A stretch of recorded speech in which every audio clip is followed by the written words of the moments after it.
Tanggal 12 Oktober tahun 1492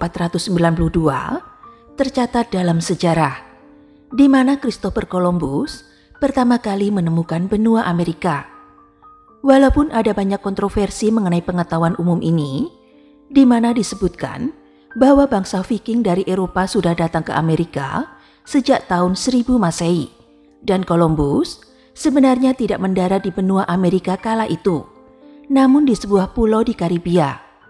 Tetapi tidak bisa dipungkiri bahwa semenjak tanggal tersebut, kolonialisasi benua tersebut dimulai oleh bangsa Eropa. Koloni Jamestown yang didirikan pada tahun 1607 tercatat sebagai koloni bangsa kulit putih pertama di benua tersebut. Namun perlu dicatat bahwa Jamestown merupakan koloni sukses pertama, bukan koloni pertama yang sesungguhnya. Jauh sebelum Jamestown, sudah ada beberapa koloni-koloni yang didirikan di benua tersebut oleh bangsa Eropa. Namun semua berujung pada kegagalan, bahkan tragedi. Salah satunya adalah koloni Roanoke. Koloni Roanoke didirikan pada tahun 1583 oleh pemerintah Inggris.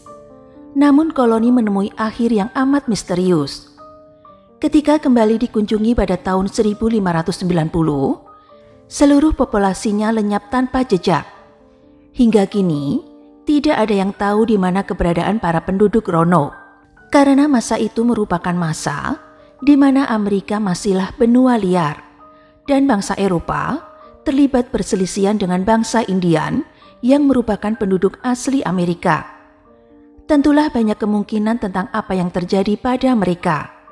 Namun tidak bisa dipungkiri, lenyapnya koloni Roanoke adalah misteri pertama Amerika. Apa yang sesungguhnya terjadi pada koloni yang tiba-tiba lenyap tersebut? Penasaran kan? Langsung saja yuk ikuti ceritanya sampai selesai.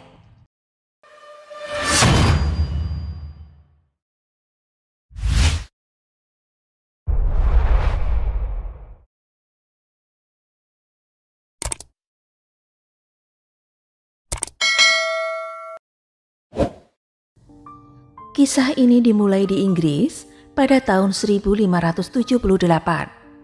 Saat itu, Inggris dipimpin oleh ratu terakhir dari dinasti Tudor.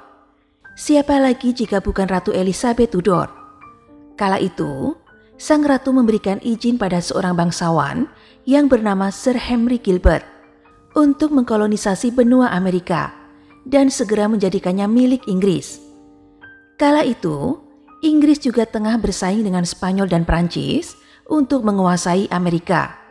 Bahkan, kedua negara saingan Inggris tersebut sudah mulai berusaha mendirikan koloni mereka sendiri, sehingga Inggris pun tidak mau kalah. Namun sebelum rencana kolonisasi itu sempat dilaksanakan, Sir Gilbert keburu meninggal pada tahun 1583. Sehingga tugas tersebut diwariskan pada saudaranya, yaitu Adrian Gilbert dan saudara tirinya, Walter Raleigh. Wilayah Amerika Utara yang diklaim Inggris pun dibagi dua. Adrian diberikan bagian utara, yaitu Newfoundland, wilayah Kanada, dan wilayah selatan diberikan pada Walter. Adrian sendiri dianggap memiliki wilayah yang lebih menguntungkan ketimbang Walter, sebab pada saat itu pihak Inggris yakin bahwa di bagian utara Kanada terdapat sebuah lautan yang akan menghubungkan Eropa dengan Tiongkok yang nantinya akan mereka kuasai.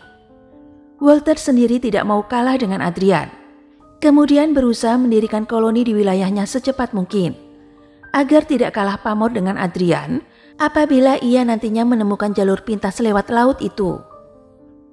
Walter kemudian dikejar deadline, yakni ia harus mendirikan koloni paling tidak sebelum tahun 1591, atau ia akan kehilangan wilayahnya itu. Padahal, pihak Inggris kala itu tidak banyak mengetahui tentang medan yang akan mereka hadapi nantinya di benua baru itu. Apalagi nantinya koloni yang didirikan itu tentu saja tidak hanya terdiri atas pihak militer saja, melainkan juga kaum sipil, termasuk wanita dan anak-anak. Bisa dibayangkan betapa berbahaya misi mereka apabila tidak dibarengi persiapan dengan matang. Namun ada satu masalah lagi. Walter sendiri tidak diperbolehkan memimpin ekspedisi ke Amerika. Kala itu, sang ratu tidak mengizinkan Walter untuk meninggalkan sang ratu pergi jauh dari sisinya. Memang ada desas-desus yang berhembus bahwa Walter sesungguhnya adalah salah satu dari kekasih-kekasih yang dimiliki oleh Ratu Elizabeth. Teman-teman mungkin masih ingat dari sejarah para Tudor bahwa Ratu Elizabeth tidak pernah menikah seumur hidup demi menjaga tatanya. Tetapi tentu saja, siapa yang mampu hidup tanpa bercinta? Diam-diam, Ratu Elizabeth memiliki hubungan percintaan rahasia dengan beberapa pria. Walter sendiri diduga sebagai salah satunya.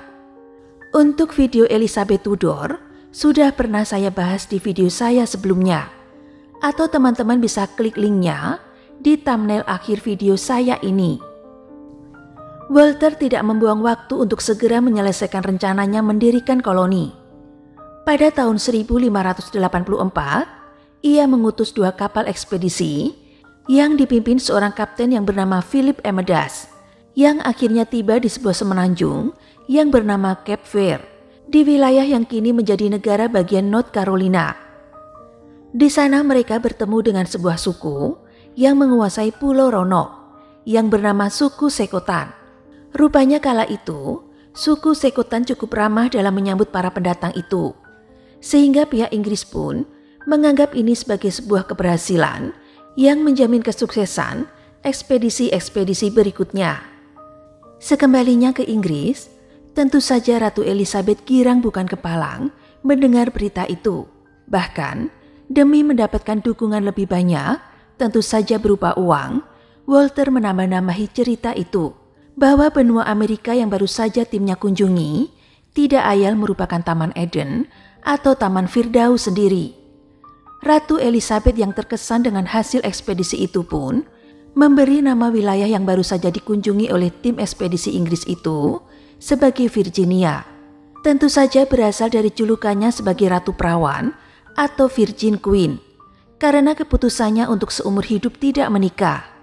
Kini kita lebih mengenal nama Virginia ini sebagai nama negara bagian di Amerika Serikat. Tentu saja, untuk menindaklanjuti kesuksesan ekspedisi pertama itu, Walter mengutus lebih banyak orang untuk ekspedisi berikutnya.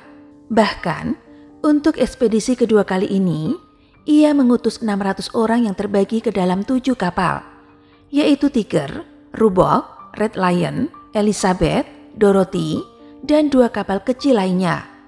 Misi itu dipimpin oleh Komandan Sir Richard Grenville, di mana kapal itu juga membawa Rapland yang nantinya akan ditunjuk sebagai gubernur koloni, serta Philip Amadas, yang karena keberhasilan misi pertamanya diangkat menjadi admiral. Karena utusan kedua ini dimaksudkan untuk mendirikan sebuah koloni atau kota, maka warga-warga sipil dengan berbagai keahlian pun diajak. Antara lain seorang pandai besi yang bernama Joachim Gans, seorang ilmuwan yang bernama Thomas Harriot, serta seorang seniman yang bernama John White. John White ini nantinya akan memiliki peran penting dalam sejarah koloni Roanoke. Pada tahun 1585, ketujuh kapal itu berangkat dari Inggris. Namun karena terhalang badai, kapal-kapal tersebut menjadi terpisah, dan Tiger menjadi satu-satunya kapal yang tiba duluan di Virginia, Amerika. Hal ini jelas berdampak pada koloni yang baru datang, sebab persediaan makanan dan kebutuhan harian mereka yang lain berada di kapal-kapal yang lain.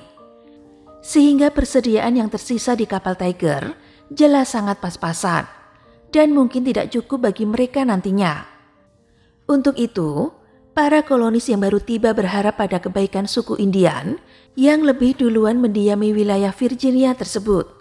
Selama kapal Tiger diperbaiki agar bisa berlayar kembali ke Inggris untuk mengambil lebih banyak lagi persediaan makanan, Sir Grenville kemudian memutuskan untuk berpetualang untuk bertemu dengan penduduk-penduduk asli di wilayah tersebut.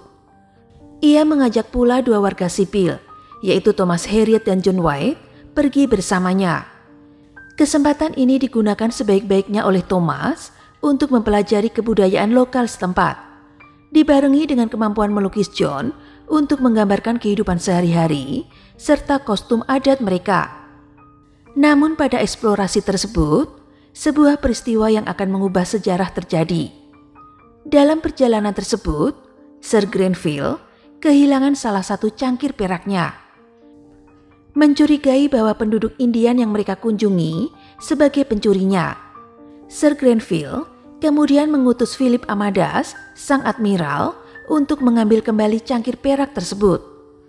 Namun ketika para penduduk desa mengaku tidak tahu apa-apa dan tidak bisa mengembalikan cangkir perak itu karena mungkin mereka memang tidak mencurinya, maka tentara yang dipimpin Philip pun dengan keji membakar seluruh desa tersebut. Hal ini nantinya akan memicu konflik antara suku Indian dengan para pendatang dari Eropa, sehingga mengubah arus sejarah selamanya. Para koloni Inggris akhirnya memutuskan untuk berdiam di Pulau Roanoke karena alasan strategis. Kala itu Inggris memang tengah bersaing dengan Spanyol yang terlebih dahulu tiba di benua Amerika. Pulau Roanoke kala itu dianggap strategis sebagai benteng pertahanan melawan Spanyol apabila koloni mereka diserang. Pada tahun 1585, Sir Grenville berlayar meninggalkan Roanoke untuk kembali ke Inggris mengambil perbekalan. Kala itu, sekitar 108 orang tinggal di Roanoke, termasuk diantaranya Rapland, sang gubernur koloni. Kala itu, sekitar 108 orang ditinggal di Roanoke, termasuk diantaranya Rapland, sang gubernur koloni. Namun, para kolonis kala itu mulai merasa putus asa setelah melihat bahwa benua Amerika yang mereka tempati itu bukanlah seperti Taman Firdaus seperti yang dijanjikan Walter Raleigh. Hal itu semakin diperburuk dengan musim dingin yang menimpa koloni tersebut dengan persediaan makanan yang semakin menipis. Jika itu belum cukup, mereka kembali mendapat permusuhan sengit dari penduduk asli Amerika, yakni kaum Indian. Pada saat itu, tiap desa Indian yang dikunjungi oleh para pendatang kulit putih mengalami wabah, entah flu atau cacar. Hal ini tentu membuat para suku Indian menjadi ilfil pada kaum kulit putih karena menganggap mereka sebagai pembawa penyakit.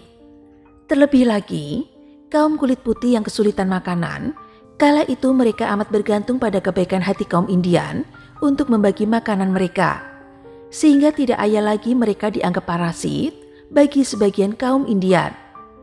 Salah satu yang membenci kaum kulit putih ini adalah kepala suku Sekotan yang bernama Wengina. Bahkan ia kemudian mengubah namanya menjadi Pemisapan, yang berarti ia yang mengawasi. Karena ia senantiasa curiga pada kehadiran kaum kulit putih. Namun di depan para kolonis, Pemisapan senantiasa memasang wajah ramah karena tidak mau berkonfrontasi dengan mereka. Perlu diingat, Inggris lebih maju dalam hal persenjataan karena memiliki senapan dan bubuk misau. Rapland, sang gubernur, kemudian memutuskan untuk menjelajahi wilayah sekitar untuk menemukan komoditi-komoditi yang mungkin bisa diperdagangkan oleh kaum koloni, seperti emas dan perak. Sebelumnya, ia berkonsultasi dulu dengan Pemisapan, di mana sang kepala suku itu kemudian menganjurkan untuk pergi ke wilayah yang dikuasai suku Cowanok. Rap kala itu tidak sadar bahwa ia tengah dijebak oleh Pemisapan, karena ia yakin bahwa Menatonon, kepala suku Cowanok, pasti akan langsung menghabisi para kaum kulit putih tersebut. Namun begitu terkejutnya Pemisapan ketika Rap dan pasukannya ternyata kembali hidup-hidup, bahkan berhasil mengalahkan suku tersebut. Tetapi itu tidak menghentikan rencana Pemisapan untuk membunuh kaum kolonis. Begitu mengetahui bahwa koloni Roanoke kekurangan makanan dan persediaan makanan yang dijanjikan Sir Grenville tidak kunjung datang jua dari Inggris, Pemisapan memerintahkan sukunya untuk tidak lagi memberikan makanan pada kaum Inggris, supaya mereka mati perlahan-lahan karena kelaparan. Pemisapan kemudian berniat menyerang koloni Roanoke dengan pasukannya, namun kalah cepat dengan Rap yang keburu menyerang suku Sekotan, bahkan berhasil membunuh Pemisapan. Walaupun berhasil menyingkirkan satu-satunya musuh mereka kala itu, namun para kolonis kini makin khawatir, sebab dengan membunuh kepala suku Indian, tentu mereka akan makin dibenci oleh para penduduk asli Amerika tersebut. Beruntung para kolonis bertemu dengan Sir Francis Drake, seorang explorer asal Inggris yang kala itu berusaha mendirikan koloni di California. Ia setuju membawa para kolonis kabur dari Roanoke untuk menghindari perseteruan lebih lanjut dengan suku Indian dan membawa mereka kembali ke Inggris. Rapelin akhirnya membawa para anak buahnya kembali ke Inggris dengan hanya meninggalkan 3 orang di Roanoke. Setibanya di Inggris, mereka memperkenalkan 3 komoditi yang mereka bawa dari tanah Amerika, yaitu tembakau, jagung, dan kentang, yang sebelumnya belum pernah dilihat bangsa Eropa. Masih ingat dengan kapal yang membawa persediaan makanan yang dijanjikan Sir Glenville? Kapal itu baru datang hanya dalam hitungan hari, setelah Rapelin membawa orang-orangnya kabur kembali ke Inggris. Karena tidak ketemu, ia pun meninggalkan 15 orang untuk mempertahankan Roanoke yang kala itu telah diklaim Inggris. Walaupun koloni yang dirintis Rapelin jelas gatot alias gagal total, Walter Raleigh masih berkeinginan untuk mendirikan koloni baru di Roanoke. Bahkan sekitar 115 orang kala itu setuju dan bersedia menjadi penduduk koloni baru tersebut. Termasuk diantaranya adalah putri John White. Ingat, ia adalah seniman yang ikut di ekspedisi kedua yang bernama Eleanor dan suaminya. Perlu dicatat, kala itu Eleanor tengah hamil. Kini ekspedisi ketiga ini dipimpin oleh John White yang sudah pernah berada di sana sehingga memahami medan. Serta lebih ambisius lagi, kini membawa wanita dan anak-anak untuk memulai koloni baru di sana. John White dan koloninya tiba di Roanoke kembali, namun kini hanya kehampaan dan keheningan yang menyambut mereka. Benteng yang dulu didirikan Rapelin dan anak buahnya telah rubuh. Rumah-rumah yang mereka dirikan kini juga sudah dirambati oleh tumbuhan liar. Bahkan, para tentara yang tadinya ditinggalkan Sir Glenville kini hanya tersisa tulang belulang. Diduga karena dibunuh oleh para penduduk asli Amerika yang dendam pada mereka. Namun hal tersebut tetap tidak menciutkan hati para kolonis untuk tinggal di sana. Saat itu, sekitar 100-an kolonis memutuskan untuk memulai hidup baru di sana dan membangun kembali koloni Roanoke. Bahkan, pada tanggal 18 Agustus tahun 1587, Eleanor kemudian melahirkan seorang bayi perempuan yang diberi nama Virginia. Bayi ini adalah keturunan kulit putih pertama yang lahir di benua Amerika. Jika kita tidak menghitung koloni Viking yang tiba di Kanada hampir 600 tahun sebelumnya. Hanya beberapa bulan setelah kelahiran cucunya, John White memutuskan kembali ke Inggris untuk mengambil persediaan makanan demi kelangsungan koloninya. Tentu berat hatinya untuk meninggalkan putri dan cucunya di tanah antah berantah tersebut. Namun apa boleh buat, itu sudah menjadi tugasnya menjadi seorang pemimpin koloni. Kala itu John White sama sekali belum sadar bahwa ia tidak akan pernah melihat putri dan cucunya lagi. Sebab itu adalah kali terakhir siapapun melihat koloni tersebut dalam keadaan hidup. Celakanya pada tahun tersebut, Inggris tengah terlibat perang dengan negara tetangga mereka, yaitu Spanyol. Sehingga John White tidak mampu menepati janjinya untuk segera kembali ke koloni itu untuk membawa persediaan makanan. Kala itu, Ratu Elizabeth melarang semua kapal berlayar meninggalkan Inggris, karena seluruh armada kapal wajib berpartisipasi dalam perang melawan Spanyol tersebut. Setelah melobi Sir Grenville, John White akhirnya diperbolehkan untuk membawa 2 kapal yang kala itu dianggap terlalu kecil, sehingga tidak cocok digunakan berperang untuk membawa perbekalan makanan ke koloni Roanoke. Namun sialnya, ketika berlayar melewati Maroko, kapal tersebut malah dijarah oleh perompak. John White tidak bisa kembali ke Amerika hingga 3 tahun berlalu. Kala itu, 6 kapal hendak berangkat ke Kepulauan Karibia untuk merongrong hegemoni Spanyol di sana.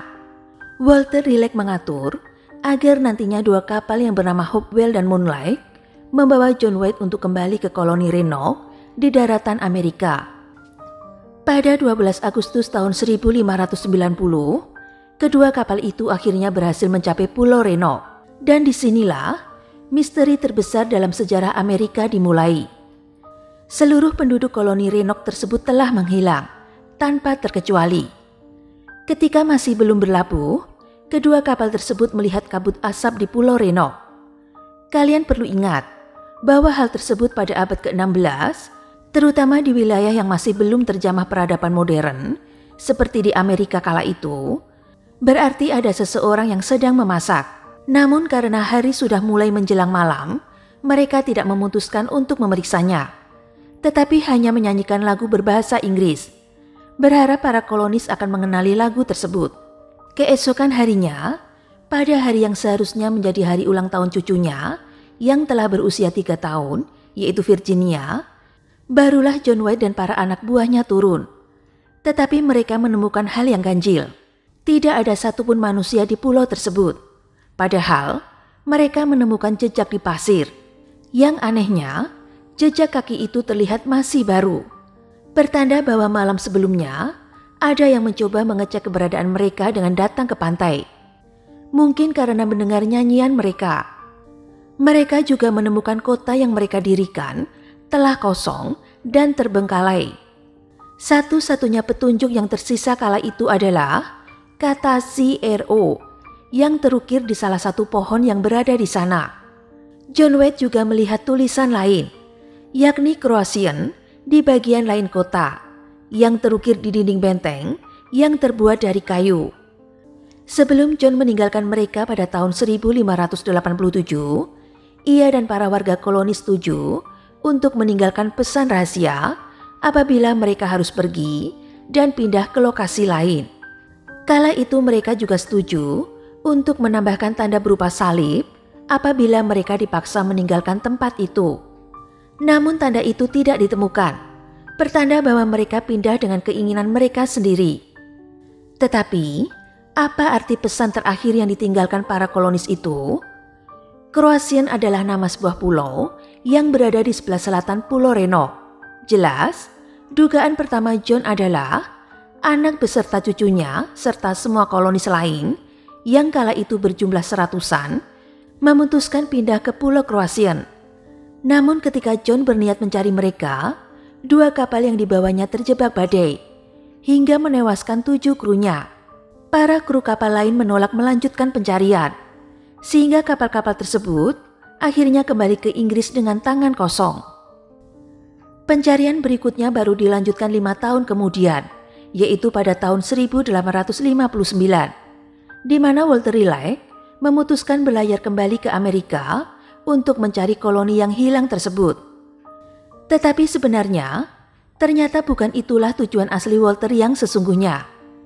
Ia diam-diam memiliki misi rahasia untuk menemukan El Dorado, kota yang menurut legenda terbuat dari emas dan tersimpan di hutan tropis Amerika. Pencarian terakhir terhadap koloni tersebut dilakukan pada tahun 1603, di mana seorang pelaut yang bernama Bartholomew Gilbert memulai misi pencarian terhadap koloni Reno. Namun begitu mendarat di Amerika, mereka langsung diserang oleh kaum Indian. Bahkan Bartholomew tewas dalam serangan tersebut. Kru yang tersisa pun kembali ke Inggris dan tidak lagi tertarik untuk melanjutkan pencarian. Akhirnya, usaha pencarian koloni Renok benar-benar berakhir ketika Walter Raleigh, sang pemilik koloni Virginia, ditangkap di Inggris setelah kematian Ratu Elizabeth dan kemudian dieksekusi beberapa tahun kemudian. Namun, apakah yang sesungguhnya terjadi pada koloni Reno? Dan mengapa kepergian mereka sama sekali tidak meninggalkan jejak, terkecuali sebuah ukiran di pohon tersebut? Ada beberapa teori tentang bagaimana dan mengapa koloni Renok lenyap. Teori pertama, tentu yang paling jelas dan logis adalah koloni tersebut dibantai oleh kaum Indian yang amat membenci kaum kulit putih. Namun ada satu fakta yang membantah teori ini. Ketika tiba di koloni yang telah ditinggalkan tersebut, John White dan para anak buahnya tidak menemukan mayat satupun di sana. Berarti ketika mereka pergi, semua anggota koloni masih dalam keadaan hidup. Tidak hanya itu, tidak ada tanda-tanda mereka diculik dengan paksa. Sebagai contoh, Tidak ada tanda salib yang terukir di sebelah kata Croatian, yang menurut kesepakatan adalah kode rahasia mereka apabila mereka pergi karena paksaan pihak lain. Teori kedua adalah serangan pihak lain, yaitu Spanyol. Kala itu Inggris memang terlibat perang sengit dengan Spanyol yang juga kala itu bercokol di benua Amerika. Namun, disinilah keanehan berlanjut. Ternyata, ketakutan Inggris kala itu benar. Spanyol memang berniat menyerang koloni Reno untuk menunjukkan kebencian mereka kepada Inggris. Pemerintah kolonial Spanyol kala itu berpusat di Florida, wilayah pantai timur Amerika yang sebenarnya tidak terlalu jauh dengan Virginia, di mana koloni Reno berada. Pemerintah Spanyol bahkan mengutus Vicente González untuk menyelidiki keberadaan koloni Reno. Akan tetapi, begitu ia tiba di sana pada tahun 1588, ia menemukan hal yang aneh. Koloni tersebut ternyata sudah kosong dan tidak ada siapapun di sana.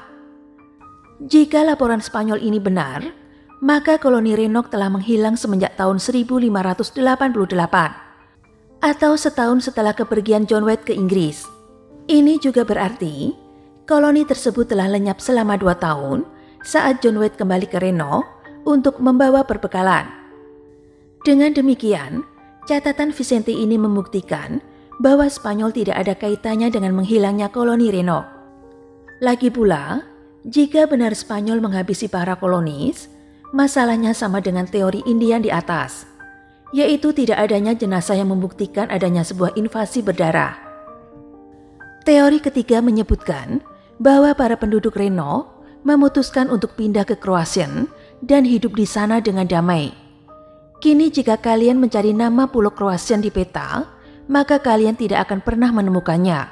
Sebab namanya sekarang lebih dikenal dengan nama Pulau Hatteras, sesuai dengan nama suku Indian yang mendiaminya.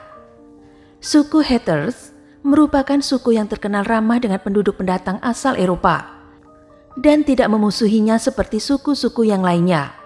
Bahkan, pihak Inggris kala itu bersahabat pula dengan seorang anggota suku Hatteras yang bernama Manteo.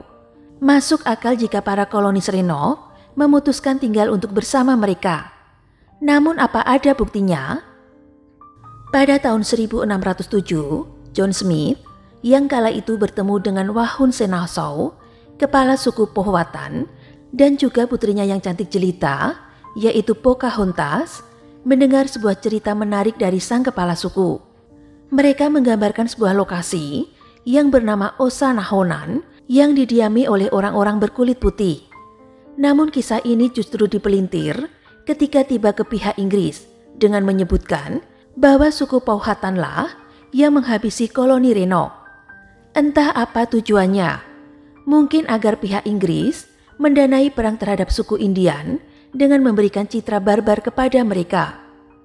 Namun benar atau tidak kesaksian suku Powhatan tentang kaum kulit putih yang tinggal bersama suku Indian akan mudah ditampik oleh para ahli genetika masa kini.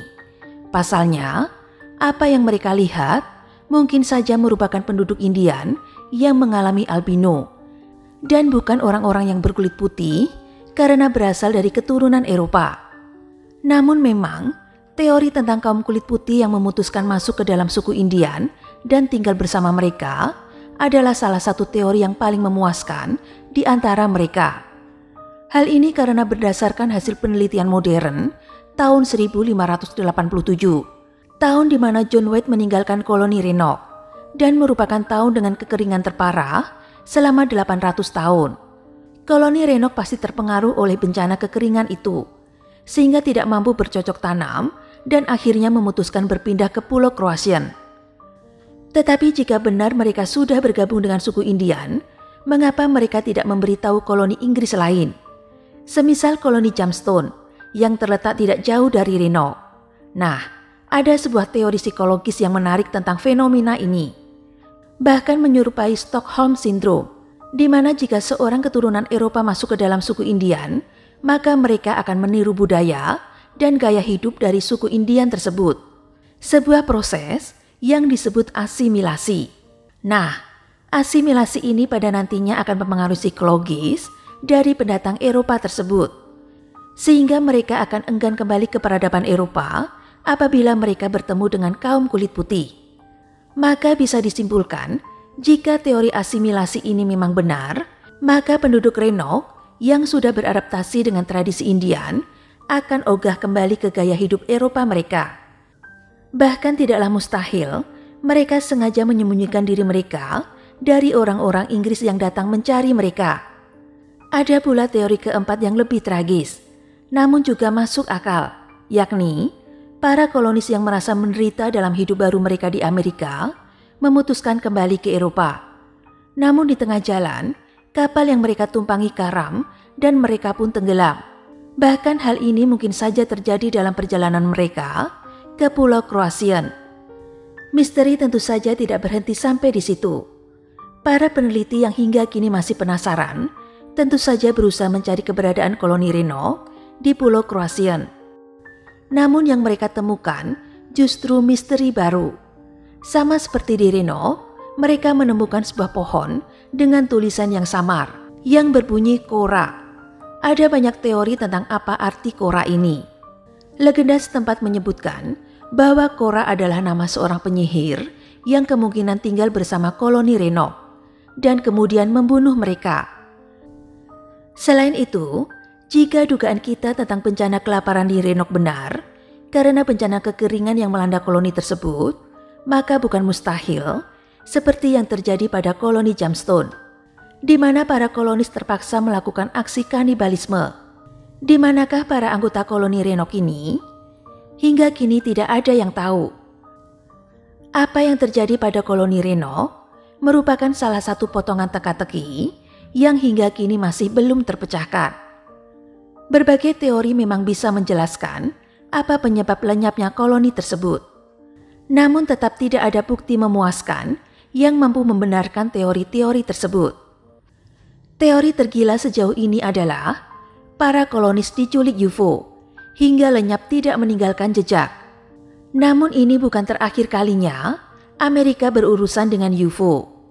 Kehebohan lain akan terjadi sekitar 500 tahun kemudian, ketika kota Los Angeles mengalami peristiwa misterius di tengah-tengah Perang Dunia Kedua yang dikenal dengan nama The Battle of Los Angeles, sebuah peristiwa yang diyakini sebagai serangan alien. Kalau menurut pendapat teman-teman, hilangnya koloni Reno ini, teman-teman setuju dengan teori yang mana? Silakan tulis pendapat teman-teman di kolom komentar. Terima kasih sudah mendengarkan cerita Adelisti pada hari ini, dan tunggu cerita-cerita selanjutnya yang lebih seru.